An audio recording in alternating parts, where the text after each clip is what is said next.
Do you believe you have full control over your mind, and are your actions always the result of clear and logical thinking? Of course not, but unfortunately your brain does weird stuff more often than you are aware. Sometimes this incredible piece of machinery called brain, which we still don't fully understand, can play tricks on us, leading to illogical decisions that will cost us valuable time, money and energy. By the end of this video you will get a better understanding of how your brain works in various situations, enabling you to identify them in real life and prevent yourself from taking the wrong actions. This video is inspired by the book The Art of Thinking Clearly by Rolf W. We'll explore 5 chapters of this book that really kept me thinking and made me realize we are not as smart as we think we are. It's fascinating to realize how easily we can be persuaded, often making decisions based on feelings rather than clear thinking. We also tend to consider ourselves the most important beings on earth, always holding the right beliefs and thoughts. However, the truth is far from that perception. If you are willing to challenge your thoughts, question your beliefs, and think twice before taking action, you'll have taken a significant step towards improving yourself. So imagine this: you hold a belief, whether it's personal, political, or about your favorite football team.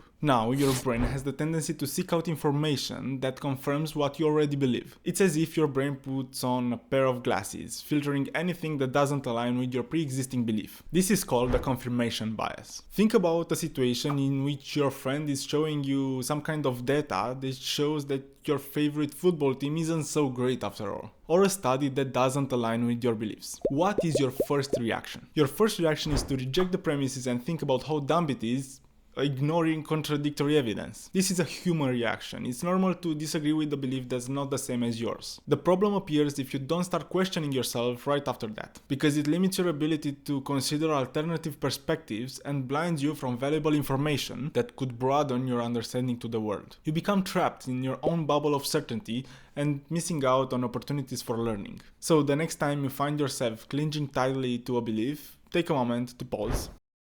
Challenge your assumption and actively seek out information that may challenge your perspective. Only if you put yourself through this discomfort, you can overcome the confirmation bias. The next thing I'm going to tell you about your brain is my favorite one. I think it consumes the most resources from us because we are not able to let go. I'm talking about the sunk cost fallacy. The sunk cost fallacy is when you continue to invest time, money or effort into something, even when it no longer makes sense, just because you already invested in it until this point. Let's say you have been working on a project for months and you have invested a lot of hours into it. You took the time to design every detail and correctly position every piece of information. Now that you are approaching the final bit of your project, let's say you have 30% of your project remaining, you realize it's not as relevant as it was a few months ago. The result of the project doesn't bring as much value now and doesn't align with your goals and objectives anymore. Instead of cutting your losses and moving on to more promising tasks, you pour additional time and effort into a doomed project simply because you have already invested so much. So what happened is that you lost time and energy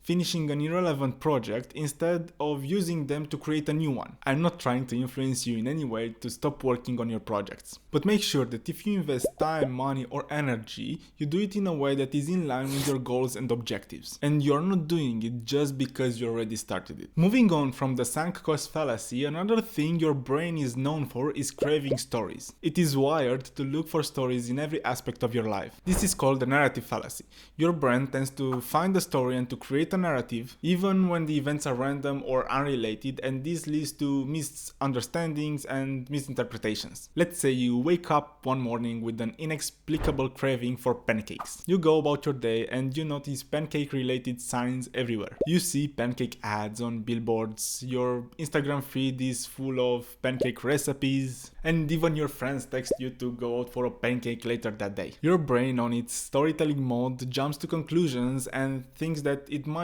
be some pancake cosmic conspiracy going on. It starts creating a narrative that the universe is sending you a sign that you must eat a pancake that day. You start imagining hidden messages in pancake shapes, secret pancake societies, and you even wonder if aliens might want to communicate with you through pancakes. But unfortunately, it's just a random series of coincidences that your brain is connecting in an exaggerated way. The world isn't conspiring to make you eat a pancake. It's just a funny case of your brain's love for storytelling and pattern seeking. So be aware of this kind of stories that your brain creates, because it may not always be as funny as this one. But you know what your brain loves more than a story? yourself. The spotlight effect is when you tend to believe that others notice and care about your actions and appearance more than they actually do, and this leads to self-consciousness and anxiety. Think about this for a second. Have you ever stressed about what to wear at a big event? You spend hours choosing an outfit, picking shoes, doing your makeup, all that good stuff. As you arrive at the event, you can't help but feel like everyone's eyes are on you, focused on your outfit, and you start thinking you are the center of attention. But the fact is that everyone else is too focused on their appearance to even notice yours. Everyone thinks what you think. You may be the main character in your story, but the same is true for everyone. So just try to remember the spotlight effect next time a situation like this occurs, so you can get rid of all the anxiety that comes with it. Okay, moving on. The last thing we are going to talk about that your brain does without asking any questions is called the authority bias. We have the tendency to automatically trust authority figures even when they may not be correct or reliable. Maybe some of you may know about the Milgram experiment conducted at Yale University back in 1961. Because this is a fun video and I don't want to spoil the good mood I created until now, I will let some links in the description for you to read more about this experiment because it's a great example of the authority bias. But don't worry, we'll talk about another example, one that contains wine. Imagine you're on a date at a fancy restaurant trying to decide what bottle of wine you should order. Because you don't have a lot of experience with wine drinking, you ask for the waiter's recommendation. Even though the waiter might have preferences or biases of their own, you instantly assume that their expertise and position as a restaurant staff member make them the ultimate authority on wine choice. And without hesitations, you accept their recommendations. The authority bias kicks in and made you overlook your own critical thinking and personal preferences, and now you are at risk of drinking a wine that more suits with your waiter's taste than your own. I can certainly say that observing these things in real life is not an easy task. Sometimes I am really proud of myself for noticing them, but I must admit that there are a lot of situations when I don't. But I think that by trying to analyze our thoughts more and challenging them from time to time, we have a better chance of avoiding these mistakes. In the beginning of the video, I mentioned that some actions make you lose a lot of time, and I want to thank you for deciding that this video is not one of them. If you got any useful information from it, please give it a like so more people can see it, and subscribe if you want to see more content like this. Speaking about content like this, here's another video you might be interested in. Thanks and see you in the next one.